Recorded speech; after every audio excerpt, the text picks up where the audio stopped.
जो कर्म में लिखा होता है वही मिलता है, जो भाग्य में होता है वही मिलता है। तो इसी के ऊपर आज मैं आपको एक कथा सुनाऊंगी।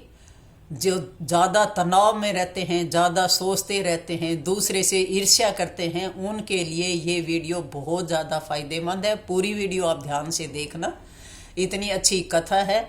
और देखने के बाद में दादी माँ की वीडियो को लाइक ज़रूर करना, चैनल को सब्सक्राइब करना।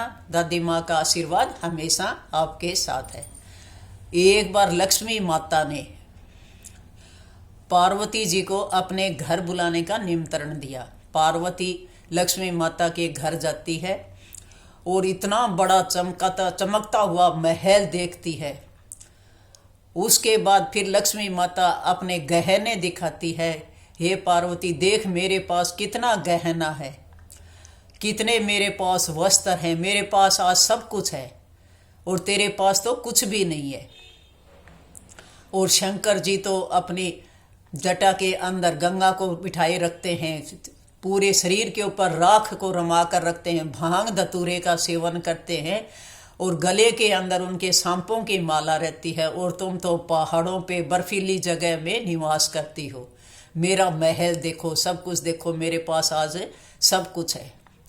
ये सब कुछ सुनकर पार्वती जी अपनी जगह पर चली जाती है और बहुत उदास होती है। सोचती रहती है कि मेरे स्वामी तो 3 लोक के नाथ हैं, पूरी ब्रह्मांड उनके हाथ में है, उनकी मुट्ठी में है, फिर भी आज मुझे सब सुख क्यों नहीं मिल रहे।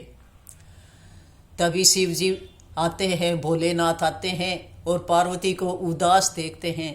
तब भोलेनाथ पूछते हैं, हे पार्वती, आपके उदास होने का क्या कारण है। तब पार्वती जी कहती है कि आज मेरे पास कोई सुख नहीं है, क्या आप मेरे लिए कुछ भी नहीं कर सकते। तब भोलेनाथ कहते हैं कि बोलो तुम्हें क्या चाहिए। तो पार्वती जी कहती है, हे भोलेनाथ, हे स्वामी, आप तो 3 लोकों के नाथ हैं, सब कुछ आपकी मुट्ठी में है, फिर भी मैं सारे सुखों से क्यों वंचित हूँ। बहुत समझाते हैं शंकर भगवान, कहते हैं, हे पार्वती, अपने भाग्य में यही लिखा है, पर्वतों पे रहना, जंगलों में तपस्या करना, तुम क्यों चिंता करती हो। लेकिन फिर भी पार्वती नहीं मानती। फिर भोलेनाथ कहते हैं कि हे पार्वती, बोलो तुम्हें क्या चाहिए, तुम्हें वही मिलेगा। तब पार्वती कहती है, हे स्वामी, मुझे कुछ नहीं, मुझे महल चाहिए जो आज तक किसी के पास भी नहीं हो। तब भोलेनाथ कहते हैं, हे पार्वती, तुम्हारी इच्छा पूरी होगी, यही होगा। पार्वती जी खुश हो जाती है और फिर शंकर भगवान सोने की लंका बनाते हैं जो किसी के पास भी नहीं थी। और बहुत यज्ञ करवाने के लिए जब हवन करवाते हैं मकान का, तो सभी देवी देवताओं को निमंत्रण देते हैं। सभी देवी देवता हवन में आते हैं और उसी समय वहाँ पर फिर सबसे ज़्यादा ज्ञानी और विद्वान पंडित रावण को भी बुलाते हैं, जिससे यज्ञ करवाते हैं। और रावण भी बड़ी विधि और विधान से पूरे मंत्रों का जाप करते हुए सभी जो है यज्ञ को पूरा करते हैं। और उसके बाद फिर भोलेनाथ पूछते हैं कि हे रावण, हे पंडित जी, बोलो आपको दक्षिणा में क्या चाहिए। तो रावण कहता है कि हे भोलेनाथ, जब आपने कह दिया तो मुझे दक्षिणा में इस महल को चाहिए, यही महल मुझे चाहिए। अब क्या करते, भोलेनाथ को देना पड़ा वो जो सोने की लंका जो बनाई थी, नगरी बनाई थी पार्वती के लिए, वही फिर रावण को दान में दे दिया। उस समय फिर पार्वती जी बहुत ज़्यादा गुस्से में आती है और उसको श्राप देती है रावण को कि तेरी एक दिन ये लंका जलकर भस्म हो जाएगी, तेरा सारा परिवार, सब कुछ तेरा खत्म हो जाएगा, क्योंकि आज मेरी मनचाही इच्छा पूरी हुई थी और उसी को ही तुमने ले लिया।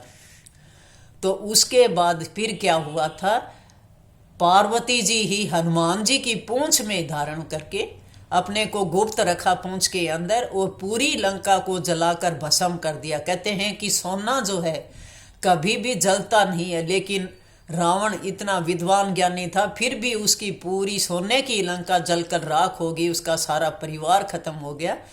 तो लंका जो रावण की जलाई थी वो हनुमान जी ने नहीं, पार्वती जी ने ही हनुमान जी की पूंछ में बैठकर पूरी लंका को भस्म कर दिया था।